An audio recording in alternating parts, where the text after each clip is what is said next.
Hello everyone, I am Dr. Sinduri Gorentla, consultant gynecologist and robotic surgeon at Medicover Women and Child Hospitals. So ఇవాళ మనం single umbilical artery అనే finding స్కాన్లో వస్తే బేబీకి ఏదైనా ఇబ్బందా అనే విషయానికి వస్తే యూజువల్గా మనకు అంబిలికల్ కార్డ్లో 3 వెజల్స్ ఉంటాయి, 2 ఆర్టరీస్ అండ్ 1 వెయిన్. అలా కాకుండా సింగిల్ ఆర్టరీ సింగిల్ వెయిన్ ఉంటే దాన్ని మనం సింగిల్ అంబిలికల్ ఆర్టరీ అని అంటాము. సో యూజువల్గా జనరల్గా బేబీకి మనకు సింగిల్ అంబిలికల్ ఆర్టరీ ఉండి వేరే అసోసియేటెడ్ ప్రాబ్లమ్స్ ఏవి లేవు అంటే దాన్ని ఐసోలేటెడ్ సింగిల్ అంబిలికల్ ఆర్టరీ అని అంటాము. దీనివల్ల బేబీకి ఎలాంటి ప్రాబ్లం ఉండదు. కొన్ని రేర్ కండిషన్స్లో సింగిల్ అంబిలికల్ ఆర్టరీ ఉన్నప్పుడు బేబీకి క్రోమోజోమల్ అబ్నార్మాలిటీస్ కానీ లేదా గ్రోత్ రెస్ట్రిక్షన్ కానీ, ఇంకా రేర్గా జెనైటో యూరినరీ ప్రాబ్లమ్స్ కానీ, kidney problems or skeletal problems లాంటివి ఉండే అవకాశం ఉంది.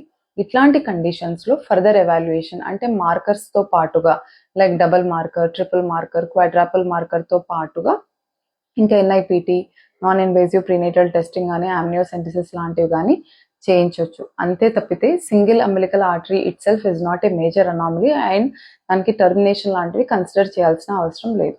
Thank you.